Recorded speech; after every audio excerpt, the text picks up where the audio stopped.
Gamescom and looking at the game Tin Hearts, and with me is Chris Brooks, the senior producer. Hi Chris, what have you brought us with you today?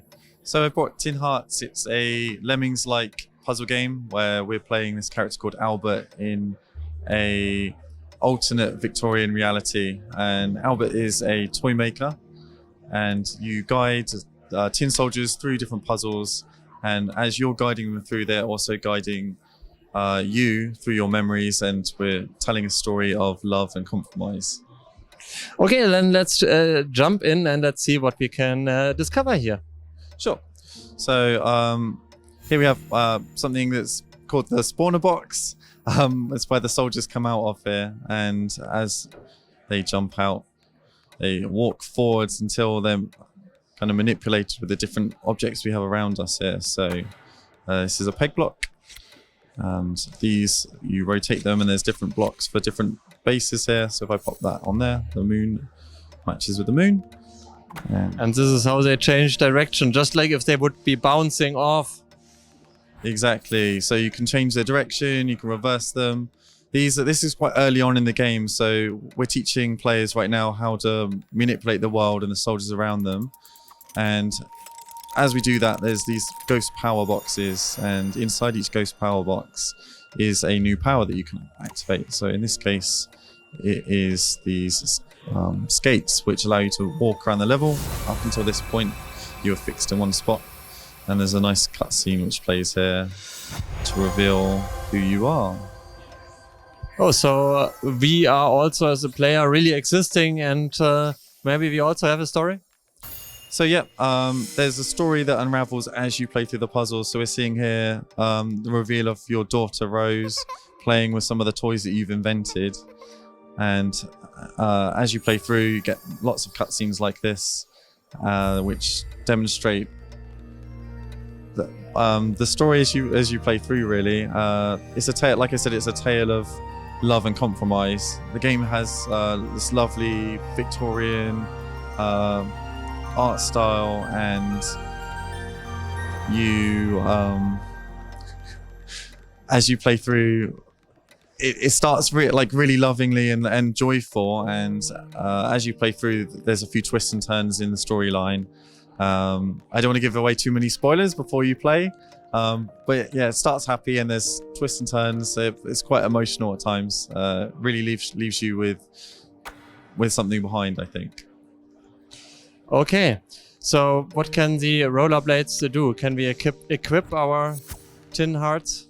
Are these figures called Tin Hearts? Exactly, you can call them Tin Hearts or Tin Soldiers. The rollerblades gave me the ability to walk around. Before this point was really early tutorial, and you're fixed in place. In a little bit later, I will show you some of the other powers we can get. Okay, so we equipped ourselves, the player, and not the Tin Hearts, with the rollerblades, and can now walk around and discover more things. Where are we actually aiming at right now? So we're aiming at this fairy door here, which shows, ideally I get 6 soldiers to this door. Generally, as the game progresses, you only need to get 1 to the door to be able to progress, but there'll be extra awards and achievements for getting all of the soldiers to all of the doors. Like I've got a fast forward ability I got earlier here using this clock. So if they all fell down, then we need to restart the level. Yes, you can either restart the level, or you're able to close this box here, and any soldiers that have fallen down or got lost will get recalled back, and you can start them again. So just now we saw a character who we lovingly refer to as Tinkerbell come out of the fairy door and guide us to the end of the level here. So I open the door and it will load the next level. Okay, let's see what we are discovering a new room, and the study is called, obviously. What can we discover here? So the game is coming out on all platforms, but originally as a studio, we set off on a path of developing it as a VR game, and it's still going to be coming out in VR. But this is an area which kind of acts as your main menu, and you can explore as you go around the game. So if I wanted to continue the game, I'd go to this table here. There's some nice objects in the room you can interact with, like a projector here, a gramophone. There's also more functional elements, like on this board here, you'd see all of the plans of the powers that you'd unlocked and the different machines and inventions start to populate on this board. And there's some hints around here, different games and toys you get to manipulate the soldiers with up on the walls. There's a board where you'll be able to view all your achievements, and you physically interact with your saves in this lovely machine here, and pull different levers and devices to activate it, and you see your new save file literally being created and move through this machine as it goes through. Yeah, I'm gonna skip us forward to Act 2 of the game to show us some of the more story-related elements and more complex puzzles that there are. So the level you just saw, they take place in the attic, which is where the entire Act 1 of the game takes place. It really acts as an extended tutorial and teaches you all the core mechanics of the game slowly. So we keep a consistent level of challenge. So you always feel that it's challenging enough that when you solve the puzzle, you get like an aha moment, but you're not feeling over challenged and frustrated that the puzzle's so difficult you can't solve it. So probably as we progress through the game, we are getting more and more elements we can use. Hello. We only had so far these triangles that enabled us to make a 90-degree turn, and probably other things you mean are coming up now. Exactly. All the way through the game, there's more than 40 puzzles, and the entire time we're granting you new ways to interact with the soldiers and with the environment. There's a few I'll show you just in a moment that we've unlocked at this stage at the beginning of Act 2. But there's literally tens of different types of ways you interact, and later in the game, in Act 3, you get elements such as electricity, and you manage different circuits that will turn on and off different machines. And there's vac tubes for transporting soldiers over to non-reachable areas in the level. There's steam systems and steampunk type machines where you manage the flow of steam to power these devices or not.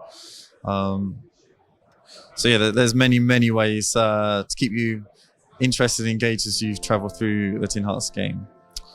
So the cutscene we just saw was introducing Helen, who's playing the harp.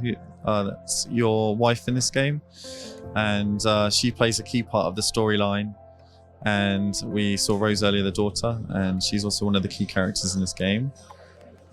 Right here coming up, this is a balloon machine, and importantly at this point in the game, you've also got a rewind ability linked to your controller, and fast forward as well. I can also pause the soldiers and view the path that they're going to take ahead of time, so I can kind of plan out what I'm going to do and see what the result of any changes I make to blocks around the level would be. So I can see here they're going to pass through this balloon machine, which is really cute. Okay, so that one shoots everyone. No, it doesn't shoot them. Everyone gets a balloon. Huh, that's cool. Everyone gets a balloon, and yeah, you fly across the level here. Wow, that's a big jump. Like at the corner, they are good at jumping, obviously. Indeed, they are. They're very nimble, these soldiers. Mischievous. Later levels, that you get pinwheels, which are like little fans that you can push the soldiers around the level on their balloons as well. It's a lot of fun. This is one of the levels that has a bit of a red herring here. You can see my soldiers are falling on the floor off this stool and smashing into a few pieces on the floor, sadly. But that doesn't matter. I can rewind them and work out what we're actually going to be doing here.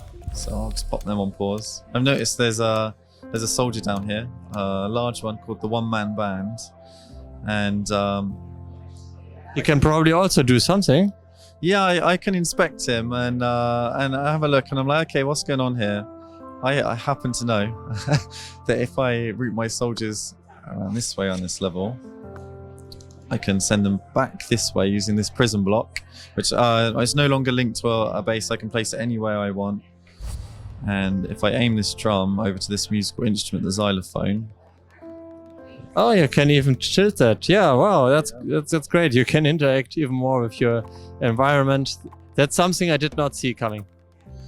And being in the music room, the musical instruments in the room play a big part in this level. There's 3 around the edge, and each time I reach one of these instruments, it activates my one-man band soldier. It's playing a cute little tune.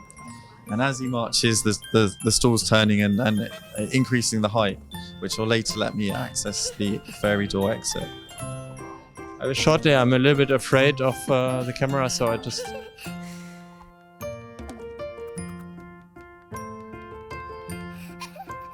Yes, that's right.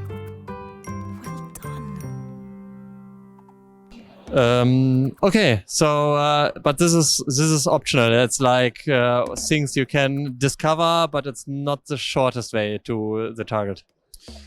This level in particular has one route to the target, but there are many other levels where there's multiple routes you could take, slightly different variations. Some will be faster, some might be slower. Some might result in your soldiers not making it all the way. This is one of the levels which we really focus on delivering the narrative, and we want players to take a particular route so that it's unlocked in a particular order. So the first balloon machine we had was a dead end. Yeah, exactly, but when we get to the end, you'll see how it actually plays an important part in finishing the level. So we've seen the drums and the balloon machines. If I pop over here, we've also got cannons at this point, which are a lot of fun. They offer you different ways to interact with the environment. And in this level in particular, I know I need to use it to knock this ladder over, which will let me later access this shelf. So if I fast forward just a little bit. Oh, where are we? Okay, I'll rewind a little bit first. Oh, you really have to think a lot in terms of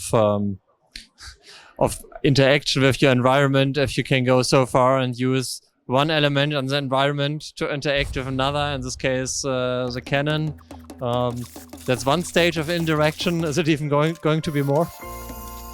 So yeah, sometimes you need to chain multiple machines or toys together to get to where you need to go. There's plenty of examples of that. And as you progress through the game, you get lots of other devices. Some of them are even, when the game gets a bit darker in Act 3, are even actively trying to make your life difficult. There's stampers that will crush your soldiers. There's spiders that will drop down from the ceiling and grab them, and you need to work out how to navigate all of these obstacles in order to successfully complete the level. Okay, so now we have made it to the table. That's already a quite fascinating level, and you said it's just act number 2, so there's a lot more coming up. And yeah, how do we get away from the table? Well, we do have... there's one. Okay, I didn't even see that. And that's how we activate the gun. So we even have to activate the gun ourselves. We cannot just shoot. That's it, yeah. The soldiers always play an important part in activating the devices. I get some control over where this aims, but they have to come and physically press the button. And so now... there's just one stage left in this level. Please climb up. Oh! Here we go. Looks like you need to remove that book or climb that book. Can you tilt it so that they can walk up? Exactly that. I can make a little stair ramp for them to climb over this book here. Round. All things you need to know, of course, but yeah, I see that this is more complicated than I initially thought when I just read the description of the game. But that's great, of course. Gives us more thought and more playtime. But they are jumping in the wrong direction, aren't they? We are still not coming closer to the finish. So what we're about to see is they'll bounce back to the beginning and they'll follow through the balloon machine that wasn't working for us originally, and they'll now guide themselves towards the door. Okay, so because now the stool came up. That's what happens, and that's what helps. I see.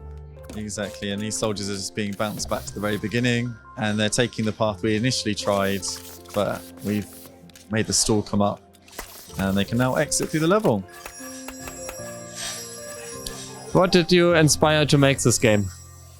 So our studio is relatively new. We were founded by 3 ex-Lionhead developers, the developers of the Fable franchise, and we were initially working on what would make a really nice VR game initially.